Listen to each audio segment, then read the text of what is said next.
History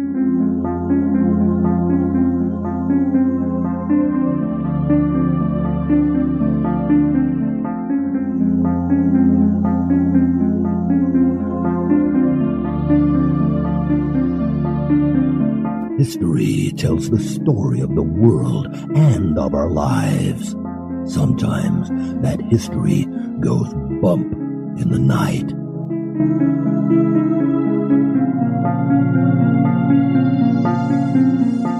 Broadcasting from the center of oddity and the supernatural in Central Florida, it's the History Goes Bump podcast.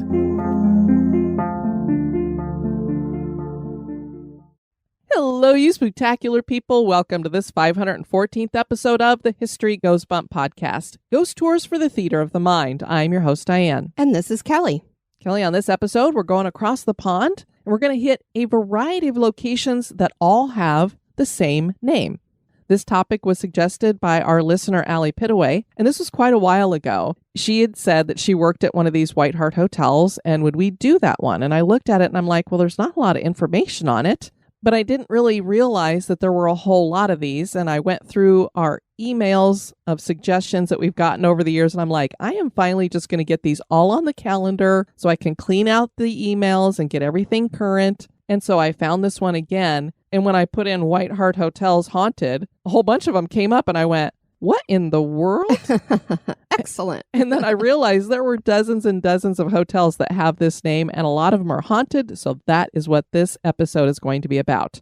Before we get into presenting the history and hauntings of these hotels, we want to welcome into the Spooktacular crew, William, Roxana, and Melissa. Thank you for joining the Spooktacular crew. And now this moment in Oddity.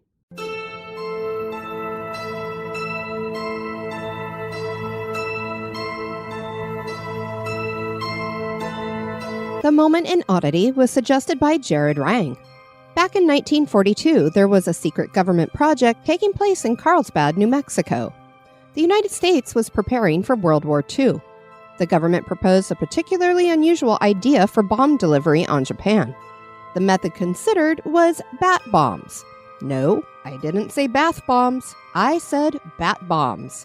The idea was to collect bats, secure bombs to their bodies, and then release them over Japan. The bats would then roost inside buildings since they prefer dark places, and then the bombs would explode. A test of the experiment was conducted in 1943. Army officers collected bats from the Carlsbad caverns. The animals were cooled to induce sleep and then strapped with the incendiary bombs. They were subsequently flown into the sky over the New Mexico Air Base and released. The warm sun woke the unfortunate creatures, and they then roosted in the air control towers, hangars, and other buildings on the base. The 15-minute fuses on the bombs then performed as expected, setting fires to all the structures. Despite the bats' near-perfect execution of the government's classified plan, the project was canceled. It was deemed impossible to trust bomb delivery by the cave-dwelling residents. There have been many methodologies employed in warfare preparation, but using bomb-banded bats to incinerate your enemies certainly is odd.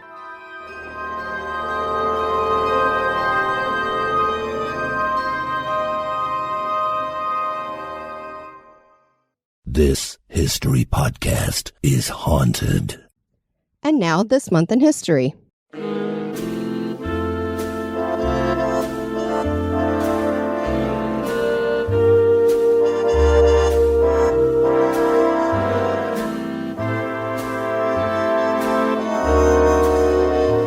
In the month of November, on the 19th, in 1959, The Adventures of Rocky and Bullwinkle and Friends premiered. Many of us are familiar with the animated series that always had Bullwinkle stating, "And now, hey, Rocky, watch me pull a rabbit out of my hat. Again? Nothing up my sleeve. Presto!"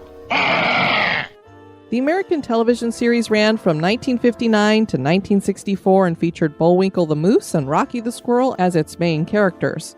The cartoon experienced various name changes through the years and was titled The Rocky and Bullwinkle Show once in syndication. Produced by J. Ward Productions, the cartoon followed the structure of a variety show. The primary antagonists were two Russian spies, Boris and Natasha, along with side stories featuring Dudley Do-Right, Peabody's Improbable History, and Fractured Fairy Tales, which were my favorite. Like many cartoons of the time, the show appealed to both children and adults. The episodes were known for their cultural and topical satire as well as puns and droll sense of humor. It was one of the earliest cartoons to outsource its animation, leaving the show with a raw, unfinished look in comparison to its competitors. However, the Rocky and Bullwinkle Show has been held in high regard by television viewers as well as critics. Over the years, there have been film adaptations of the cartoon and its assorted segments, the latest of which is a reboot that premiered on Amazon Prime in 2018.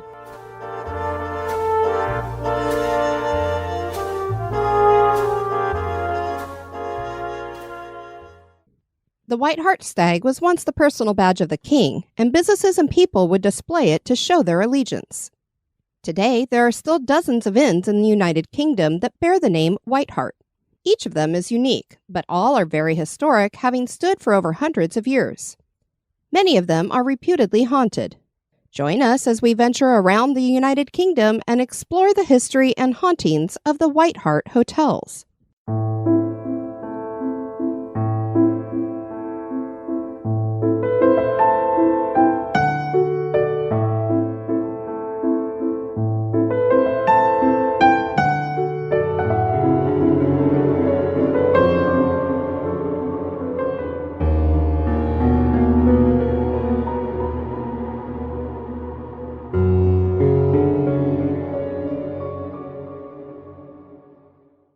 First, let's talk about the name White Hart. The name White Hart is popular for a reason. Hart is an archaic word for a stag. Did you know that? I did not. I did not either. White Hart was the personal badge of Richard II, and this depicts a white stag with a gold crown around its neck. I'm sure you've seen this many times. It's very familiar. Yes, I have. This term is also connected to Herne the hunter in English folklore. Herne was apparently the ghost of a former Windsor forest keeper who had horns and liked to haunt a particular oak tree, shake chains, and make cattle produce blood rather than milk. Yeesh. I feel like we've talked about Yes. this character before. Yes, I recall him. Because I remember that, getting blood rather than milk out of a cow, and it's like, ugh. An illustration of Herne by George Cruikshank from 1843 depicts the figure on a horse riding with hounds and an owl at his side. The legend of Herne was made famous by Shakespeare, and no story seemed to predate that time period. There are some who believe that Herne was derived from the European folklore about the wild huntsman, a Gaulish deity known as Cernunnos. That figure is associated with stags as well, but really strangely, it's also connected to horned serpents. How in the world does a serpent have horns? Unless it's a dragon. Could be. And usually carries a bag of grain and wears a metal neck ring called a torque.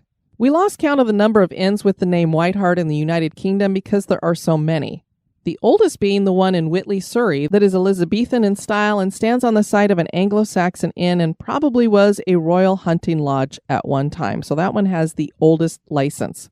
And as we've discussed on other episodes that we've done about inns that are either in the United Kingdom or New Zealand, Australia, they all kind of have the same thing where here we would just talk about ownership of an inn, where these ones talk about who holds the license. First place we're going to go to is Morton, Essex. Morton is a rural parish in Essex in the Epping Forest, with its main economy being agriculture. The village has been here for at least 2,000 years, and the White Hart here dates back to the medieval times.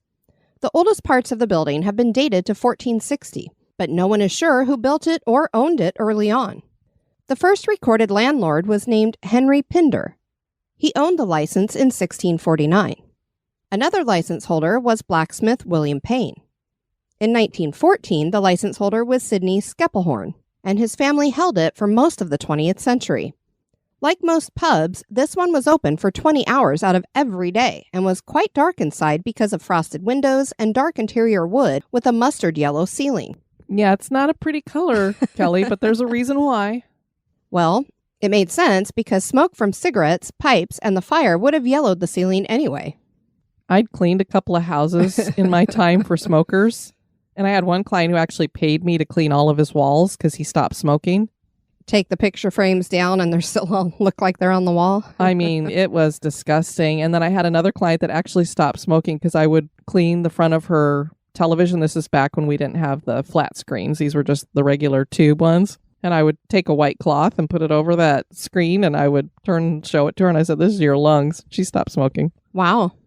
The pub was split into sections, and there was a well-furnished parlor, small private rooms, and public bar.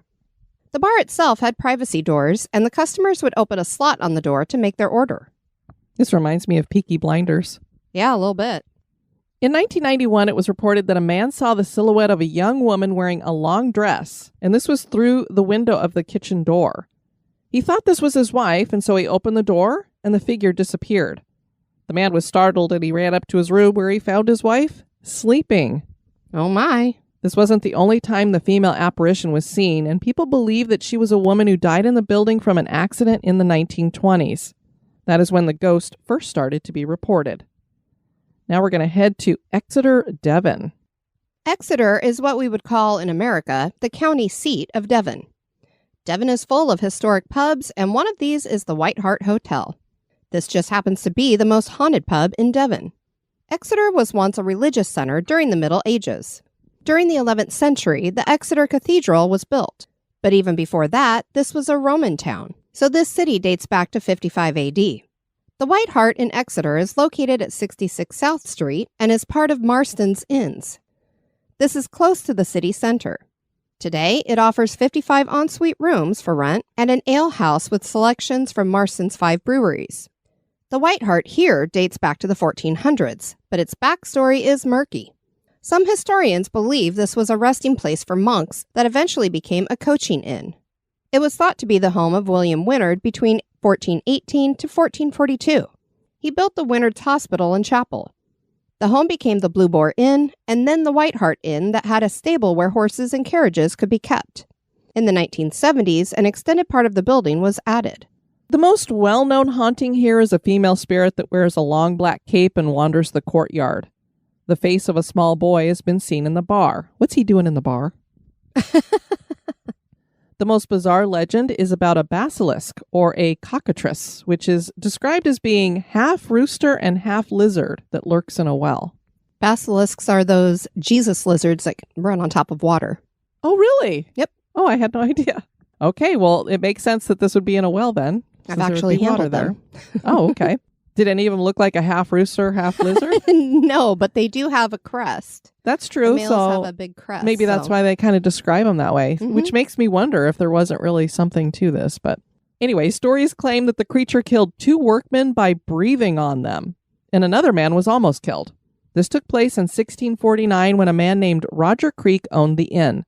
The well needed repairs, and he hired a man named Paul Penrose to climb down to do the work. The minute Penrose hit the bottom of the well, he died. Another workman named William Johnson was sent down next, and he too died when he reached the bottom. It was thought that some kind of uncommon stench had overcome them. Another man went down to help his workmates, and he was nearly overcome but pulled back up before that happened. He was the one who reported the strong smell and that it closed up his lungs. It probably was some kind of marsh gas, or was it? Dun, dun, dun. But anyway, because of that, they started this story about this cockatrice. So I don't know if, the mythology behind that, but apparently it sounds kind of like a dragon, and maybe whatever it breathes is some kind of sulfuric killing tonic. All right. Tonic? I don't know. Gas. Something. And next on to Coggeshall, Essex. The White Hart in Coggeshall in Essex is part of the Green King Inns. Coggeshall comes from an early Saxon settlement and is located along the River Blackwater. Coggeshall Abbey was built in 1140 and eventually became home to the Cistercian monks, and they raised sheep whose wool was high quality and made the town prosperous. This eventually gave way to cloth trade with both silk and lace. In the late 1800s, brewing became a big industry in the village as well. The White Hart was built in the 15th century as a coaching inn. Today, there are 20 rooms and a traditional pub. People who have stayed here claim to hear mysterious tapping on the walls in their rooms. Rooms go ice cold, and the lights flash, and guests feel like they're being watched by something unseen. The spirits of monks have been seen dancing in the fields nearby, and the blows of a ghostly axe have been heard. This sound is attributed to the 16th century woodcutter named Robin. 2 child spirits wander the halls, and it is thought that they died in a fire at the inn. The landlord, Grant Beachy, told Mirror Online, "We have a lady who won't stay in room 2. She said she felt someone touch her in the night or felt something happen in the night. She won't stay there now. She still stays with us. She stays every week, but she won't stay in room 2. There have been quite a few incidents told to us by various residents about 2 specific rooms, room 2 and room 19. So I guess there's a reason why she would feel that way. I guess so. These guests come back regularly to stay in those rooms. Whatever it is that is there brings them back time and time again. Room 19, which is the one most people come back to, is in the oldest part of the building. We have people who come to stay in room 19, and the story I've heard from people most often is about a poltergeist, a moving scenario where things happen, don't appear, get moved, and that type of thing. I had a report from one of our chefs who was here on a short-term basis that he'd felt he wasn't alone in the kitchen when he was certainly alone. He wasn't disturbed by it, but he had that feeling he wasn't alone. He just said he thought there was someone there with him. Certainly some of the corridors in the older part of the hotel have a look and feel about them. And now on to Lincolnshire. Lincolnshire is located in the East Midlands and was originally inhabited by a Celtic tribe before the Roman occupation. The Romans called this Lindum Colonia, and that is how Lincoln was derived. The birthplace and home of Sir Isaac Newton is here. The White Hart Hotel here is in the center of what was medieval Lincoln and sits between a cathedral and castle. An inn has sat on this site since the 15th century. The oldest part of this hotel dates back to 1710. The Prince of Wales had lunch here in 1925. This White Hart has a variety of ensuite rooms and also has the Antlers restaurant and the Colonnade cocktail lounge, which was just refurbished, literally just reopening a couple weeks ago. Yeah, I found a newspaper article talking about how it was reopening, so I was like, oh, good timing. Guests have claimed to hear the sound of people running up and down the corridor when there's no one in the hallway. Disembodied voices sometimes accompany the sound of running. One guest in particular went to the front desk and complained about the sound. He returned to his room, and just as he climbed back into bed, the sound started again. He angrily got out of bed and reached for the doorknob when it suddenly twisted on its own and the door began to rattle violently. The guest flung the door open and ran to the receptionist and reported what happened again, adding that now his door had been affected. This is when the receptionist informed that guest that he was actually the only guest at the inn. So she's looking at him like he's crazy. On top of that, and even more chilling, is that the doors don't have handles on the outside, only on the inside. If the knob was turning, it was coming from inside the room. How do they open the doors then? I'm assuming that there's some kind of a key card, and so just the front. Right. But yeah, that is weird. It must just kind of unlatch it or something. There are a couple of possibilities for what haunts the inn. A maid was killed many years ago by a regular patron at the bar. He had taken a liking to her, but she rebuffed him, so he ambushed her one day in the middle of the corridor on the first floor and stabbed her several times in the face, and she bled to death. People claim to hear the ghost of the maid screaming and sobbing at night, and the crime actually plays out in a residual way, sometimes with the maid being seen on her knees and throwing up her arms as if shielding herself from something. Another ghost was also a murder victim, a highwayman that was killed in the stables by a coachman. A restaurant is now located where the stables had been, and the highwayman's ghost has been seen flitting through the restaurant, covering his face with his cloak. And there is the spirit of an elderly woman who wears a period dress and walks down the corridors of the lower floors, and she disappears after being seen. Staff also claim to feel as though something is following them that they can't see. And next on to St. Albans. St. Albans is located in Hertfordshire and was named for the first British saint, Alban. A legend claims that he sheltered a Christian priest who was running for his life. Alban was so impressed by the priest that he converted to Christianity. When the pursuers arrived at Alban's home, he took the priest's cloak and pretended to be him.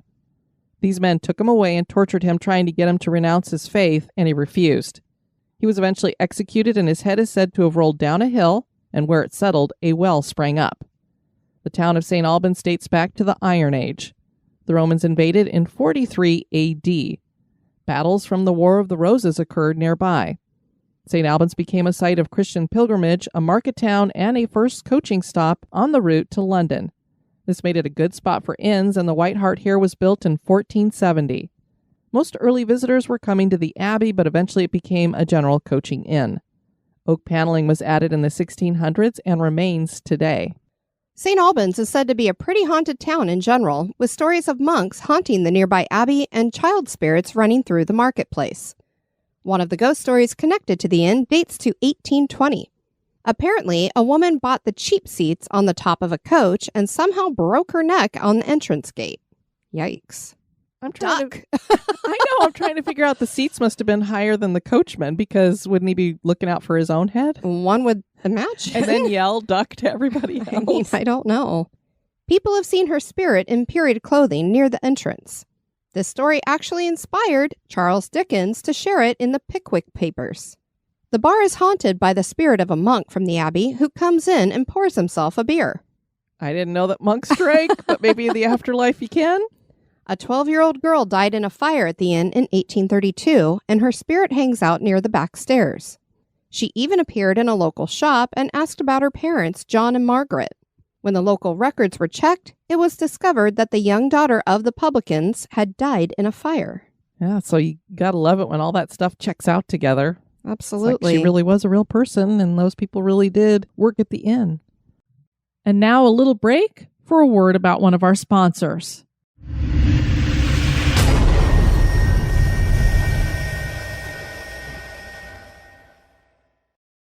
And now on to West Bromwich. West Bromwich is a market town in the West Midlands. This town became a center for brickmaking and coal mining. The White Hart here is no longer open, having been one of more than 50 pubs that have closed down in the town. I mean, if you want to get a drink in this place, you're not going to be able to find one. They've closed all the pubs down. The pub dates to the 1850s when it was under the license of a man named John Charlie. From the 1870s to the early 1880s, the White Hart became the changing room for the new West Bromwich Albion Football Club. The players would leap over the pub wall to access the pitch. It eventually would be renamed Drunken Duck in 2001. Oh my goodness. And then closed a few years later. The former pub now runs as a daycare center. Can you imagine a pub running as a daycare center now? No. People in the building claimed to hear disembodied footsteps, and this was connected to the removal of a hand of glory that was discovered in the attic. Do you know what a hand of glory is, Kelly? I do not. Well, I'm going to tell you. It is the dried and pickled hand of a hanged man, usually the offending hand. Ew. So if you stab somebody with that hand, that's the one that's going to get chopped off and dried and pickled. Gross. Superstition attributed power to these items, particularly when used in conjunction with a candle made from the fat of the hangman's corpse. Oh, my word. A hand of glory could unlock any door it came across, and it could render people near it motionless. And next we have Walsall, Staffordshire. Walsall means the Valley of the Welsh. The town saw real growth during the Industrial Revolution. This was originally a home that was built in the 17th century, and then it became the pub. But that shut down in the 1990s, and the building was converted into 8 flats. A hand of glory comes up in this White Hart, too. This is the mummified arm of a child, and it, too, was in the attic. I don't know Why would how... they do that with a child? Yeah, I don't know how we switched from a hanged man to that. The spirit of the child is said to haunt the inn, and it usually indicates its presence with handprints in the dust. There is also the spirit of a woman seen in Victorian clothing who is thought to have been a maid at the inn who took her own life. And now on to West Mersey, Essex. West Mersey is in Essex and has several remnants from Roman occupation that still exist, from Roman buildings to mosaics to a burial mound just north of the town. That's an old cemetery. Sure is. The town was founded as far back as 1086 when it is first found in recorded history. The White Hart here is located in the heart of the village and offers 6 rooms and a pub and has that cool half-timbered look on the outside. Love it. I love those too. There are nearby beaches and boardwalks. The pub dates to the 15th century with a short closure from 2013 to 2022 when it fell into a bit of disrepair. Piers Baker bought the property in 2021 and set about refurbishing it and reopened in 2022. Apparently in the 1880s, the main performer at the pub was a Coast Guard named Billy the Dancer, who would tap dance on a board. Okay. Tap dancing Coast Guard. I know. Billy the Dancer. Who would have thought? The haunting here involves a dog ghost that delivery men claim likes to dart under feet. Workmen at the inn have also claimed that an unseen dog has moved against them when they've worked in the cellar. There must have been sightings, too, because it said that this is a Labrador Retriever. Because I don't know how you could tell. Is it just the way it pants? Can you tell what kind of dog, what breed the dog is just by listening to their pant, darling? I don't know. I mean, I guess I could tell it was a big dog based on its feeling, rubbing against you or something. But True. how do you know it's a Labrador Retriever? A legend tells the story of a woman who fell through the ice while crossing the river, and she now walks near the White Hart in ghostly form, perhaps seeking her husband. Next, we have Sturminster Newton in Dorset. Sturminster Newton is home to the White Hart Ale House. This was believed to have been built in 1708. This only runs as a pub now with 6 real ales and 10 craft beers and pub food. People claim that a female spirit haunts the bar area. That's all I got on that one, so I don't know what all is going on there, but Short and concise. this. Next, we have Padstow, Cornwall. Padstow is a fishing port in Cornwall. The White Hart building here dates to the 16th century and was once owned by a woman named Mrs. Binnock, who advertised the main house as a, quote, very good accustomed inn with a large malt house thereunto adjoining. That malt house was capable of making 1,000 bushels Cornish, which is an old measurement from Cornwall that equated to around 16 gallons. Goodness. So that was a lot of liquor. By 1871, it was producing 3,000 bushels a season. Had a pretty good output there. Heck yeah. Yeah, so when I first looked this up, I'm like, 1,000 bushels Cornish? What in the world is that? And I looked it up, and it's like, it's an ancient measure. You went down that rabbit hole. I did. People did die at the inn. One in 1871 that caused the innkeeper at the time to discontinue letting rooms. So I don't know if it was tragic or what, an accident? I'm not sure. And then in 1911, a Bessie Jane Reynolds died at the age of 66 at the inn. In 1995, Patricia Rose Jacoby purchased the White Hart. Previously, she'd been a London fashionista who dressed Princess Diana. Wow. So I'm going to go from dressing the princess to owning a bar. She was having a drink in the pub and mentioned how much she loved the place, and the then owner told her it was for sale. She scooped it right up and began extensive renovations. She then started a bed and breakfast business and converted the malt house to the garden room and apartment. Pat passed away in 2019, and her son inherited the business and continues to run it today under the name The Malt House.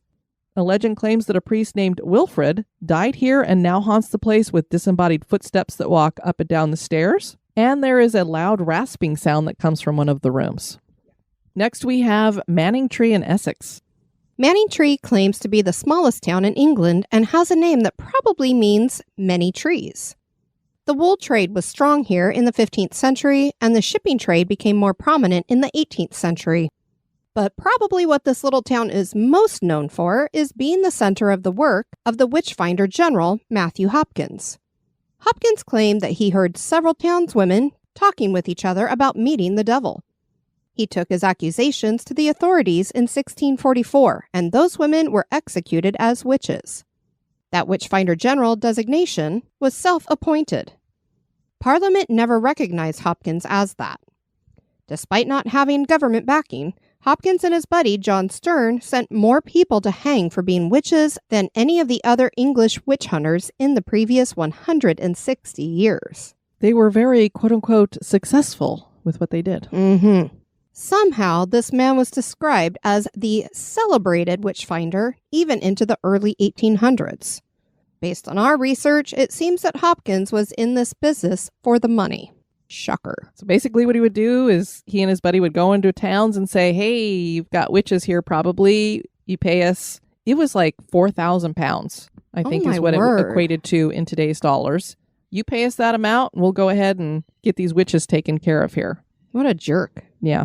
The White Hart Inn in this town has been closed for several years now. The building dates to the 17th century and was a meeting place for Matthew Hopkins and John Stern and the people from Manningtree who had accusations against their neighbors who they thought were witches. Or basically, as we've come to learn through all of these different witch hunts, they had something they wanted. After the accusation was made, it had to be investigated. That's the way it was done from the time that witchcraft was criminalized in England in 1563. Professor of history at the University of Essex, Alison Rowlands, wrote of this. So what you do, if you want to bring an accusation against somebody, you would go to a justice of the peace and bring the charge, and they would then start investigating it. And it's at that point that, first of all, John Stern is brought into the procedure because the local people here, they asked John Stern, who also lives in Manningtree, to take their complaints to the justice of the peace. And then the justice of the peace asked him to help with some of the investigations, and then Matthew Hopkins gets involved as well. Now, it's almost certainly the case that Hopkins and Stern and the accusers and the justices of the peace met in pubs because that's where men of standing got together, in a meeting room in an inn. So I think any kind of localish pub that would have been around in the 17th century, you could probably make the case for. So a lot of these White Harts probably were centers for witch hunting. This place must have made an impression on Hopkins because people claim that it's his spirit that's here. He could be heard walking and talking in the building, and it's been seen as well. Hopkins died very young at the age of 28 in 1647, which is probably a good thing because then it stopped him. Karma. Yep. I don't know if he's necessarily haunting this place, but you could imagine some of the victims of the witch hunts could be. And next up, we have Edinburgh Lothian. The White Hart Inn in Edinburgh is said to be the city's most haunted pub. This one was built in 1740 and has held a continuous license for over 500 years. The cellar dates to 1516. The White Hart was built in the grass market that stands in the shadow of Edinburgh Castle. This is where livestock was bought and sold and executions were conducted. People would rent out the top floor for the best view. Some executions included Maggie Dixon, or Half Hang It Maggie, in 1724, over 100 Covenanters between 1661 and 1668 at a time called the Killing Times, and the last person hanged was James Andrew in 1784. In 1916, the inn was almost destroyed when the Germans dropped 23 bombs on the city, with one dropping just outside the inn. Sightings of detached legs and dark ghostly figures have been reported in the cellar area. Barrels down there get moved around. An unseen hand likes to turn off the beer pumps, and a shadowy figure appears by the door behind the bar. People claim that their hair gets pulled too. There are a couple of resident ghosts here. One is named Sally Beggs, and she was apparently found dead in the street outside the inn. She haunts the main bar area. The other is thought to be named Jack and appears to be disfigured and wears a cloak over his shoulder. He tends to haunt the keg room. Kelly, I know most people are probably wondering to themselves, why was that woman called Half Hang It Maggie? Do you want to go down that rabbit hole? After you. Hello? Hello? We're down here in the rabbit hole. And we've brought you with us. So apparently her real name was Margaret Dixon. Apparently she was tried and was going to be hanged for concealing the birth of her infant son. I don't know why that was a crime. Or Was she not married? I'm assuming. So she was going to be hanged in Edinburgh's Grass Market. And so they take her over there, and that did indeed happen on September 2nd, 1724. So she's hanged. She's dead. They put her in the back of a cart, and they're taking her off for her burial. And wouldn't you know it, all of a sudden she sits up in the cart. Oh my goodness. So, of course, they halt the cart, and if you survive your execution, you basically get a stay. They're like, okay, you're free to go. Apparently you're supposed to live, and she would go on to live for another 30 or 40 years, supposedly dying in 1765. Wow. That's why they call her Half Hang It Maggie, because she only got half hanged, I guess. She wasn't quite dead yet. And that was probably her moniker, thus going forward. People would say, hey, how's it going? Half hang it. So Wow. How are we going to get out of this hole? I know the last time we had something to do with hanging, Mort ended up throwing a noose down or something. And indeed, here we go again. This time, just put your foot in the loop, hun. Yeah, that'd be a better idea than my neck. It's not a good idea for him to pull me up by my neck, no. Hoist her up, Mort. You gals should hang around more often. And now on to Cross, Somerset. Cross is a small village in Compton Bishop, England. British comedian Frankie Howard had lived here in Wavering Down, which is now a museum and tourist attraction. The White Hart in Cross is on Old Coach Road. This inn dates back to the 17th century. It seems like most of these date to about that time. Mike and Gina bought the pub in 2019 and refurbished it. They made the Good Beer Guide in 2021 and 2022, so it's a good pub to go to. Judge George Jeffreys was known as the hanging judge, and he was severe and biased. During the Bloody Assizes, which were a series of trials that took place after the Monmouth Rebellion in 1685, Judge Jeffreys held some trials at this White Hart, and several local men were condemned to hang. The judge would continue to go on to greater things until he finally was imprisoned at the Tower of London, where he died in 1689. Interestingly, Jeffreys was terrified of what the public would do to him, so the Tower of London became a sanctuary for him, because it was said that the mobs outside intended to, quote, show him that same mercy he had ever shown to others. So just remember, if you're not merciful, maybe you're not going to get it in return. Again, karma. Yep. A plaque outside of the inn claims that it is haunted by one of the judge's victims. People claim to hear disembodied footsteps that are very loud and small items move on their own. Next up, we have Bristol. Bristol was a starting place for many voyages to the New World from Britain because it was a major port. It was founded around 1000 AD. The White Hart outside of Bristol is a beautiful country pub with parts that date back to the 12th century. This has been part of St. James Priory. Two brothers bought the building in the 1600s and converted it into an inn. The brothers eventually fought with each other over land, and one killed the other, brutally murdering him and hiding his body in the cellar. The dead brother was thought to be named George, and he haunts the place now. Landlords leave a vase of flowers on the bar to appease him. One of the landlords said, quote, "We've witnessed quite a few spooky incidents here since taking over the pub 5 years ago, and we've heard tales from the past involving George too. On several occasions, bottles of alcohol that were firmly in place on the shelf behind us have fallen off for no reason whatsoever, which always gives us quite a fright. And an old landlord once came in and told me how a barrel of Foster's kept disconnecting itself in the cellar, despite the fact he was making it tighter and tighter each time, and there was nobody down there. I've also seen the figure of an old man wearing a tweed suit and a red V-neck jumper, sitting by the women's toilets in my peripheral vision, but there was nobody there. And no, I hadn't been drinking." And last we have Menheniot, Cornwall. And this is the one that started it all because this is where Allie had worked, and so she had suggested it. Menheniot is a village located in Cornwall and was a former mining area. The White Hart Inn here was a 17th century coaching inn. Today it offers 9 rooms and a full-cooked breakfast every morning, and there's real ale in the lounge and public bar areas. This is a thing that a lot of them like to advertise because there's some that don't have real ale. Ah, The inn has traditional slate floors and beamed ceilings. A beer garden is also available. Allie had worked here when she emailed us in 2016, and she shared, "The scent of a woman's perfume has been smelt in various places where there's no one in the hotel, notably in the kitchen and going up the staircase." trust your nose picture. That's right. It may be a ghost. There are shadows seen going across the bar and restaurant. The bedrooms all have separate bathrooms and bedrooms like self-contained apartments, and every member of staff has had experiences of leaving a room, walking into a room, and the TV just switches on. I've had a heavy sigh in my ear with no one around me. After closing time, no drinkers, no guests, no other staff, so there's no way anybody be talking in her ear. Several of us have swapped stories about something that concerns us. It's like a dream during the day, kind of like a vision of an old lady just screaming in our faces. That has to be terrifying. There are 3 of us that I know have had these, and it's reoccurring. There's a more worrying, darker than dark shadow at the top of the stairs when you turn the lights off and do a walk around to lock up. There's like a black mist that's darker than dark because you can see it. I've experienced that before. Yep. Even the owners have had experiences, but this isn't something we talk about often. It's very much a culture of we all see and hear and smell things, but we don't talk to each other about it. But just know that we aren't the only ones to experience it. The hotel allows dogs, but no one with a dog has ever stayed in room 2. The dogs go berserk. I mean, full-on crazy barking, growling. So the owners take them out of the building and they have to go into other rooms. Huh. Interesting. Definitely the dogs are sensing something in there.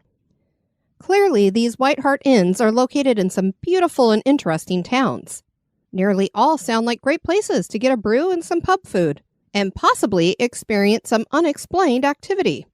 Are these White Hart hotels haunted? That is for you to decide. Lots of great places to check out over there. You get a full-on tour of the United Kingdom if you decided to stay in all of those. Most definitely. We'd love you to get a full-on tour of our website at historygoesbump.com. And if you'd like to send us some feedback, you can do that at historygoesbump@gmail.com or at any of our various social media online. We're everywhere under History Goes Bump. We heard from Karen and the crew. She said, listening to the Quincy episode right now, was surprised to hear you mention Michael Swango. Out of all the true crime I consume, I rarely hear anything about him. I've always thought one of our neighbors may be one of his victims. He was in the hospital in Columbus where Michael Swango was at, but he hadn't heard of him at the time. He was sick and he probably wasn't going to actually recover, but he just passed away suddenly and unexpectedly. Later, when Michael was caught and it all came out, I was like, he was in Columbus at that hospital when said neighbor unexpectedly passed. I don't think the family ever looked into that, and they've moved away. I haven't seen any of them in years, but I think of that every now and then and always wonder if we could have had that one-of-a-kind guy around for a little longer. Yeah, maybe Michael helped him along there. Oh, goodness. And then Cassandra wrote, I had a dream last night that I was in an old house with friends who wanted to buy it, but it was haunted, so no one else wanted it. During the dream, I saw spectral apparitions of a dog and a Victorian woman. She was ascending the stairs with the dog. It was a German Shepherd, and she looked back at me. I felt my whole body run cold in my dream. I thought, wow, I can't believe I'm seeing this. My whole reality is changing in an instant, and I also thought, I can't wait to tell everyone in the HGB crew about it. I love it. Hey, we're showing up in dreams, Kelly.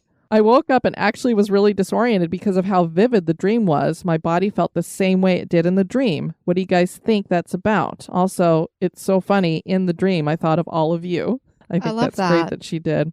And I don't know how to explain it other than I guess your body can kind of feel like how it does in a dream, kind of like your sleep paralysis where people feel like they're frozen to the bed. Right. So maybe there was something about some kind of physical, whatever's going on in your body because you're having adrenaline and all kinds of stuff going on. I mean, we watch our dogs do all kinds of crazy stuff when they're Right. dreaming. So That is true. it's possible. Maybe it just carries over to right when you wake up. You kind of feel like you're still in that condition.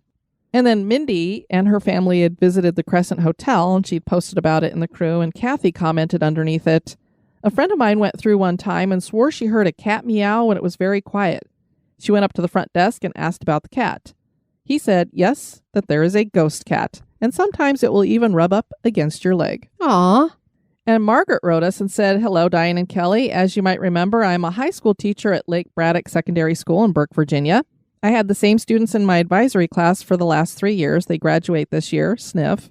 A few of these students are in DECA and FBLA, and they operate several school fundraisers, including a vending machine that sells high school gear, basically merchandise that has the Lake Braddock emblem.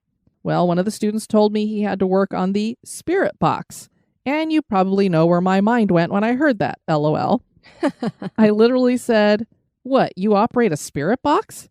He looked at me in a strange way, and I looked back at him in a similar way. It took some more conversation before I realized it was a vending machine that sold high school spirit wear. Right. School spirit. Anyway, I just had to send you a picture of the Lake Braddock spirit box for a chuckle. No ghosts involved. Who knew? A spirit box that takes credit cards. I love it. Thanks for sharing that, Margaret.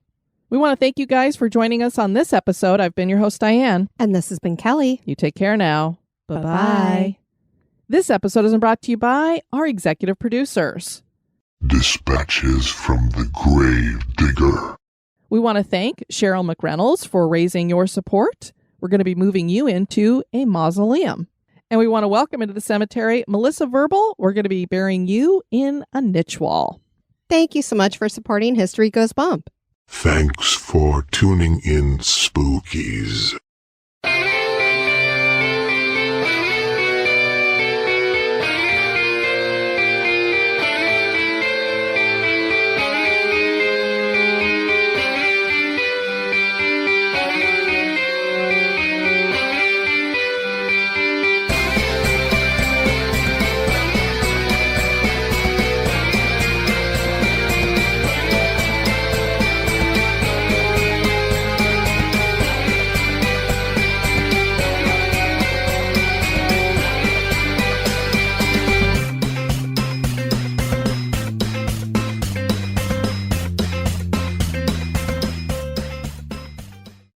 Kelly, what do you think we're doing here?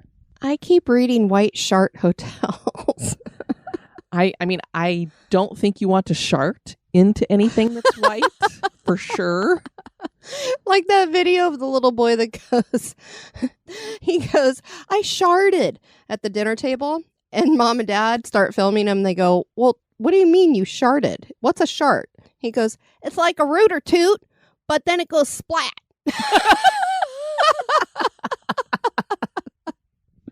Indeed it does. These hotels do not go splat, however. Did you get up to watch Saturday morning cartoons? Well, who didn't? Hey, Rocky, watch me pull a rabbit out of my hat. Again. Hey, that was pretty good, Kelly. St. Albans is said to be a pretty haunted town in general, with stories of monks. Monks. Monks. They're monks. Heck is going on? Darling. What is Have happening? you ever seen a monk? What is happening?